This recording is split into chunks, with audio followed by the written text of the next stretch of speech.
মানুষ আল্লাহ পাক রব্বুল আলামিন জিন এবং ইনসানকে প্রেরণ করেছেন, মানুষকে প্রেরণ করেছেন কি করার কারণে? আল্লাহ পাকের ইবাদত দাসত্ব গোলামি করার জন্য, এছাড়া কোনো কারো গোলামি করার জন্য পাঠাই নাই। কিন্তু এত পর্যন্ত কি করলো? মানুষের গোলামি করলো। কথা বলেন ঠিক না ঠিক? গোলামি করে নাই? আমরা দেখেছি 15টি বছর দেখেছি আমরা, দশের গমের জন্য, চালের জন্য নিজের মূল্যবান ভোটটি অন্যের কাছে দিয়ে দিয়েছে। যাই হোক না কেন, আল্লাহ পাক রব্বুল আলামিন আমাদের দেশে শান্তি নাযিল করেছেন।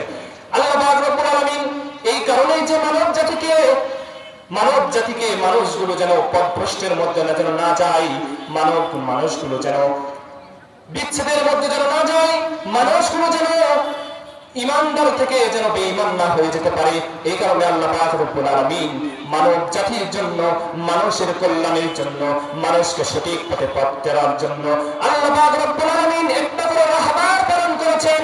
আর এই রাহবারগুলো হলো নবী এবং রাসূল। আমাদের জন্য একজন নবী এসেছিল কিনা?